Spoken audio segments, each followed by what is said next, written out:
बहुत आसान होता है किसी को जज करना, वो भी उसके पहनावे से, उसकी फाइनेंशियल से या उसके बिहेवियर से।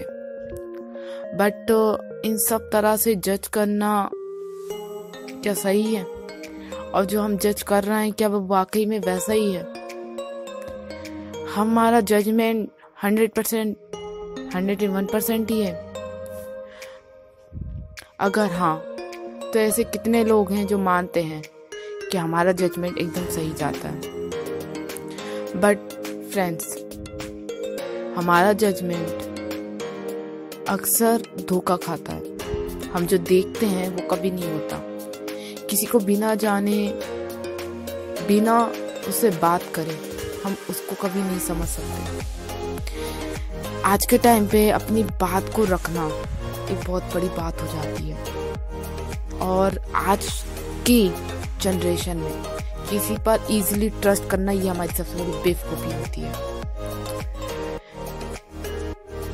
हम सबसे ज़्यादा इन सब चीज़ों से डरते हैं कि किस पर विश्वास करें और किससे हम अपनी बात कहें। कौन हमें समझेगा जिससे हम अपनी बात कहकर एकदम रिलैक्स फील करें। सो हम स्टार्टिंग अपनी फैमिली से करते हैं।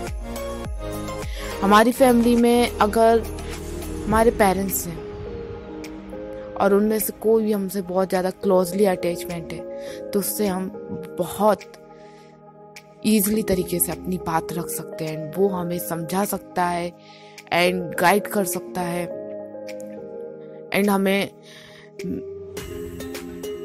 मिस डायरेक्शन से बचा सकता है।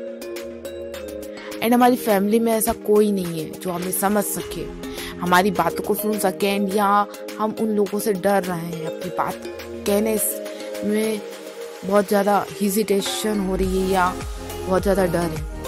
एंड ऐसा कोई फ्रेंड है जो जिसे लगता है कि यस, ये हमारी बात हम दोनों तक ही रहेगी एंड ये समझेगा एंड मुझे मतलब कि सिर्फ बात कहकर थोड़ा आई थिंक कुछ हो जाए, आई मीन थोड़ा बेटर फील करे, तो आप ऐसा भी कर सकते हो। बट फ्रेंड्स, एक रियलिटी है, जस्ट किसी चीज़ को ज़्यादा ओवर माइंड ना करो, ओवर थिंक ना करो एंड उसका सोल्यूशन उसके वक्त पर छोड़ो, क्योंकि ऐसा करने से आपकी लाइफ में जो अच्छी खासी अभी जो चीज़ें हैं ना वो भी बिगड़ जाएंगी।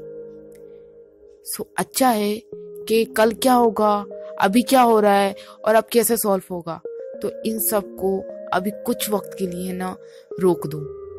सोच लो अभी जो हो रहा है ना, ओके, अभी इस रीजन की वजह से हो रहा है, और कल जो होगा ना समझ लो कि वो अब एंडिंग के मोड़ पर है एंड आगे जो होना है वो अब बेटर होगा। क्योंकि इससे ये होता है हम अदरवाइज जो हमारे काम होते हैं उनमें बिजी होने लगते हैं एंड हमें और दूसरे रास्ते दिखने लगते हैं, और ऐसे में हमें और नए तरीके मिलने लगते हैं, और हम अपने जो प्रॉब्लम्स होती हैं, जो भी हमें बातें होती हैं जिनको हम नहीं कह पाते या जो अपने मन में होती हैं, वो हम रखने से थोड़ा भी हेजिटेट होते हैं या हमें लगता है कि हमारी बातों की कोई वैल्यू नहीं रही है या नहीं होगी। तो इन सब बातों को हम सही टाइम पे इन वक्त रहते समझ पाते हैं। इससे ना हमारे रिश्तों में, हमारे रिलेशन में, हमारे फ्रेंड सर्कल में ना नाराजगी होती है, ना ही किसी से मनमुटाव। अक्सर ये होता है कि एक रिलेशनशिप हो या फिर एक ऐसा फ्रेंड जिससे हम अपनी बात कह रहे हैं, लेकिन वो जस्ट उसके टाइम पर हम उसको समझ तो चुके हैं कि उसके पास कोई बात है लेकिन वो हमसे नहीं कह रहा है, तो उस टाइम को हमको लगता है कि वो पर्सन हमसे अपनी बात क्यों नहीं कह रहा, क्या हम उससे डिजर्व नहीं करते, या वो हमें बताना नहीं चाहता, या वो हमको समझता नहीं। ऐसे बहुत सारे क्वेश्चंस आ जाते हैं।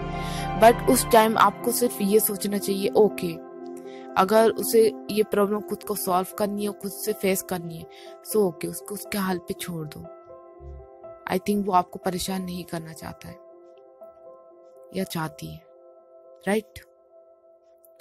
तो ऐसे में उससे बेवजह की नाराजगी बनाना भी ठीक नहीं होगा, आपका फ्रेंड हो या आपकी फैमिली हो या आपका कोई पार्टनर हो।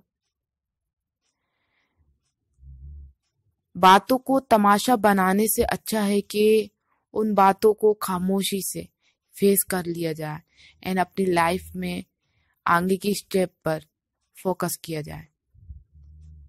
आई होप फ्रेंड्स आप मेरी छोटी सी बात को समझे होंगे मैं क्या कहना चाहती थी। अगर मेरी कोई बात आपको गलत लगी है या कोई बात आपको बहुत ज़्यादा अच्छी लगी है तो प्लीज़ मेरे कमेंट बॉक्स पर कमेंट कीजिएगा, और अगर एक लाइक बनता है इस वीडियो को सो प्लीज़ एक लाइक तो प्लीज़ जरूर कीजिएगा। एंड तब तक के लिए धन्यवाद।